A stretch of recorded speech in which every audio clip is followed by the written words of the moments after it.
MBC 강원 영동 시사 프로그램 라디오 동서남북입니다. 네, 라디오 동서남북 세상 보기 시작합니다. 지난 봄 동해안의 대형 산불로 많은 분들이 큰 피해를 입었습니다.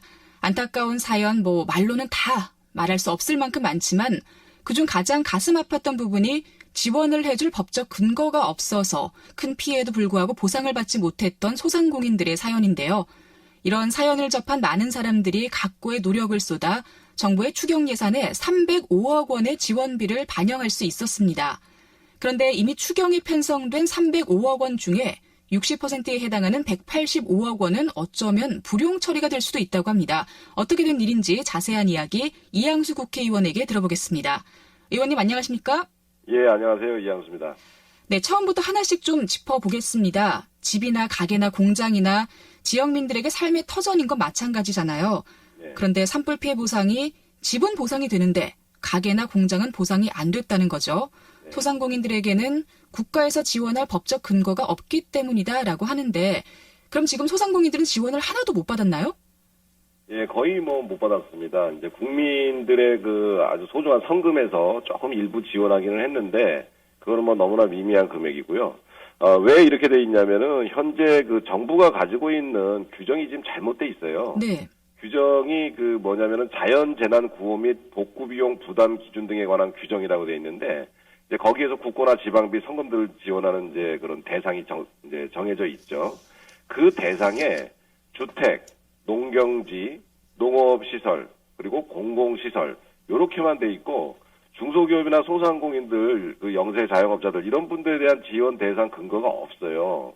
그래서 수차례 국회에서 그것을 만들어야 된다.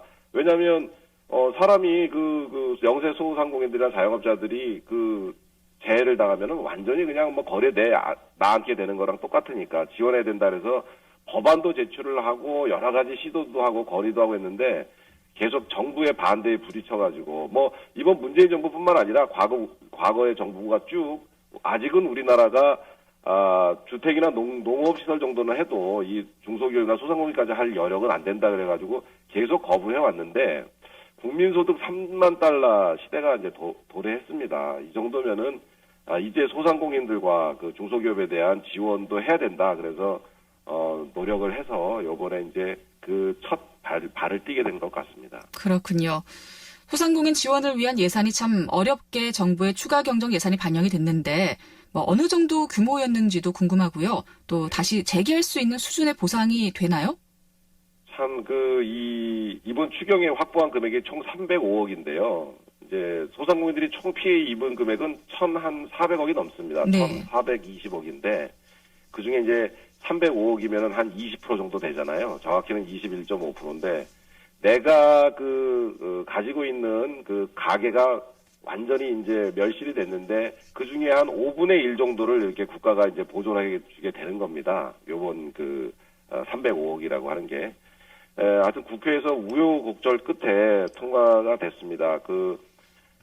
이거를 하면서 참 제가 답답한 게 많았는데, 대통령이랑 총리가 현장을 와가지고 뭐라 그랬냐면 법과 제도를 뛰어넘는 보상 대책을 마련하겠다 그랬거든요. 그런데 전혀 법과 제도를 뛰어넘을 생각도 안 하고, 그리고 그렇게 이재민들과 저희 지역 대표들 가갖고 그렇게 도와달라고 했는데 안 도와주고 마지막에 우리 한국당의 예결위원장인 김재원 위원장이 이 예산을 반영 안 하면 소상공인 이재민들에 대한 예산을 반영 안 하면 이 추경 전체를 통과 안 시키겠다고 며칠을 버텼어요.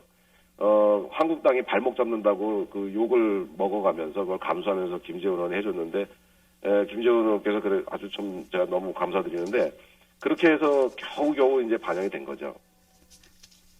그렇군요. 어쨌든 추경이 이렇게 편성이 되기는 했습니다만 이걸로 끝이 아니잖아요. 추경이 편성된 금액 305억 원을 모두 다 소상공인들에게 지원할 수 없다는 이건 또 무슨 얘기인지 모르겠어요. 어떻게 된 일이죠? 정말 한심한 얘기고요. 이게 정말 참 말이 안 나오는 상황입니다.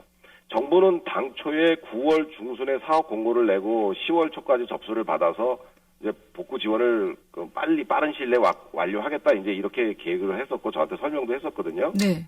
그런데 이 사람들이 처음에 305억이 아니고 한 90억 정도만 그 지원을 하려고 정부가 생각을 했었나 봐요. 그래서 90억에 대해서 총액이 90억일 때 한 소상공인당 최대 한도를 5천만 원으로 해놓은 거예요. 근데 이게 한도가 90억에서 305억으로 한 3배 이상 올라갔으면은 최대 5천만 원도 1억 5천으로 올라가야지 이게 되는 거잖아요. 네네. 근데 총 금액이 305억인데도 1인당 한 소상공인당 지원 금액은 5천만 원에 한 그 기준을 그대로 가져간 거예요. 네. 그거를 그때 당시에 고쳤어야 되는데 안 고치고서 이제 와서 이제 고치려고 그러니까 기재부가 반대한다 이거예요. 근데 이거는 완전히 정부가 중소기업부가 따로 있는 게 아니고 기재부가 따로 있는 게 아니잖아요. 중소기업부에서 우리가 305억을 받으면 305억을 받게 됐으면 이재민한테 305억을 다 줘야 되는데 기재부가 그 기준에 동의 안 해준다 그래가지고 지금 지원을 안 한다면 이건 국민한테는 정부는 하나인데 이 정부가 약속 위반하고 국민 기반하고 이렇게 하는 거죠. 그래서 지금이라도 기재부가 빨리 그 규정을 변경하는 걸 동의를 해주든지 빨리 해서 이재민들을 3번 올리는 일이 없도록 그렇게 해야 된다고 저는 생각합니다. 그렇군요. 그렇다면 지금 이제 필요한 것은 기재부가 여기에 동의만 하면 다 해결이 되는 건가요? 네, 기재부는 뭐 형평성 얘기하면서 과거에 뭐 이재민들이나 소상공인들 그에 대한 지원한 예가 없고, 그러니까 소상공인이나 중소기업인한테 지원한 예가 없고, 네. 그리고 지금 뭐 농업 시설 피해 이런 것도 전부 다 35% 정도 하기 때문에 그렇게 1억 5천씩 돼서는 안 된다라고 하는 그런 말도 안 되는 얘기를 하고 있는데 이분들이 아주 오래전에 우리나라에 우리가 못 살 때부터 가지고 있던 재해 대책 방법 있잖아요. 그거를 지금도 그대로 답습하고 있기 때문에 이런 일이 벌어집니다. 그렇군요. 국민들이 재난을 당해서 길에 나앉게 됐을 때 어느 정도 재기할 수 있는 그런 것들을 감안해서 이렇게 해야 되는데 그래서 기재부가 빨리 중기부의 그런 지금 규정을 바꾸는 것에 대해서 동의만 해준다면 이거는 바로 조치가 될 수 있는 그런 상황이고요. 만약에 제가 기재부가 그렇게 안 한다 그러면 기재부는 아마 국민적 저항에 직면하게 될 거다 이렇게 생각을 하고 있습니다. 네. 그렇다면 지금 이 소상공인 지원이 언제쯤 이루어질 거라고 예상을 하시나요? 원래는 9월 초에 공모하고 10월 달에 정해가지고 10월, 11월이면 다 집행이 끝나야 되는 건데 네.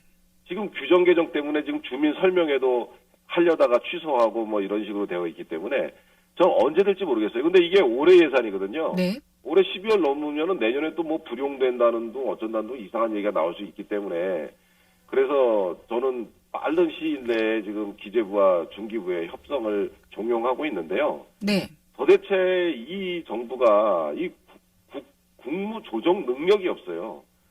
기재부하고 중기부하고 의견이 다르면 국무조정실에서 그리고 총리가 해야 될 거 아니겠습니까? 이낙연 총리가 말이에요. 깨알수첩이라고 와갖고 이재민들한테 뭘 다 받아줬더니 가가지고 하는 건 하나도 없고 이렇게 중기부하고 기재부 간에 이 문제가 생겨갖고 이재민들한테 소상공인들한테 지원이 안 되고 있는데 이거 언론지상을 통해서도 알고 있고 제가 지금 수차례 네. 청와대와 총리실과 각 부처에 얘기해서 다 알고 있음에도 불구하고 아무런 대책 회의 한번 제대로 안 하는 게 저는 너무너무 답답하고요. 네네. 언제 될지 모르는 그런 상황입니다. 알겠습니다. 어쨌든 좀 빠르게 진행이 됐으면 하는 마음이고요. 자, 오늘 세상보기 산불 피해 소상공인 지원 예산과 관련해서 이양수 국회의원과 이야기 나눴습니다. 고맙습니다. 감사합니다.